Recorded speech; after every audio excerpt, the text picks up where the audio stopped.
बहुत समय पहले पहाड़ों से घिरे एक छोटे से गांव में आर्या नाम की एक लड़की रहती थी। वह देखने में बिल्कुल साधारण थी, न बहुत बोलती थी, न किसी से झगड़ती, पर उसके अंदर एक ऐसा रहस्य था जिसे दुनिया जान जाए तो चमत्कार मान ले। आर्या लोगों के सपनों में जा सकती थी। हाँ, सचमुच। जब वह अपनी आंखें बंद करती तो उसके आसपास की हवा चमकने लगती और वह धीरे धीरे किसी और के सपनों की दुनिया में उतर जाती। सपनों की दुनिया बड़ी अजीब थी। रंगों की नदियां, आसमान में उड़ते फूल, बात करते जानवर और ऐसे घर जो हवा में तैरते थे। आर्या वहां सब कुछ देख सकती थी, महसूस कर सकती थी, लेकिन उसका एक ही काम था, लोगों के डर को मिटाना।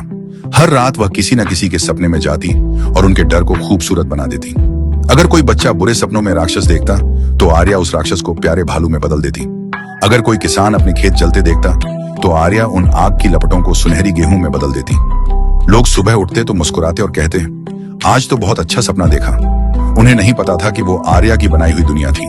एक रात जब आर्या अपने कमरे में बैठी थी, उसने एक अजीब सी आवाज सुनी। आर्या, मेरी मदद करो। वह आवाज बहुत हल्की थी, पर उसमें दर्द भरा था। आर्या ने आंखें बंद की और तुरंत सपनों की दुनिया में उतर गई। उसके सामने एक अंधेरी जगह थी, आसमान काला, जमीन टूटी हुई, चारों तरफ धुआं, बीच में एक छोटा बच्चा रो रहा था। आर्या उसके पास गई और पूछा, तुम कौन हो? बच्चा बोला, मैं राज हूं। मैं हर रात बुरे सपने देखता हूं, कोई मुझे पकड़ कर ले जाता है। अचानक जमीन फटने लगी और अंधेरे से एक विशाल छाया निकली। उसकी आंखें लाल थीं और उसकी आवाज गूंज रही थी, तुम किसी का डर नहीं मिटा सकती। आर्या समझ गई कि यह डर का राक्षस है। वह लोगों के डर से पैदा हुआ था और अब राज के मन में घर बना चुका था।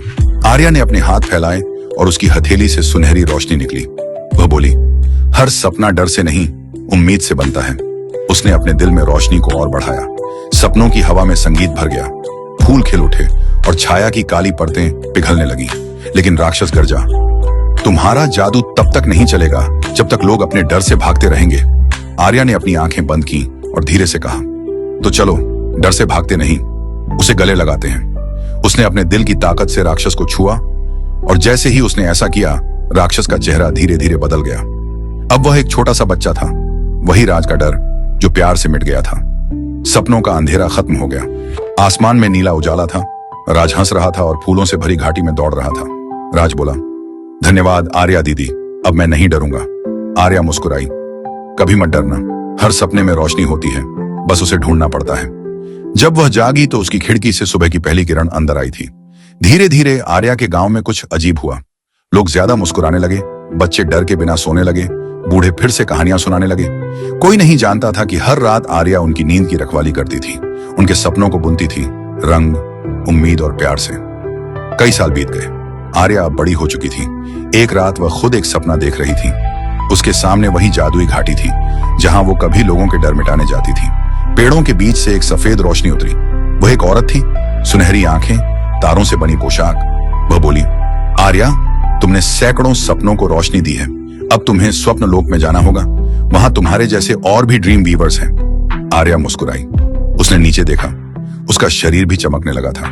उसने आखिरी बार अपने गांव को देखा और बोली, अब यह दुनिया अपने सपने खुद बुन सकेगी।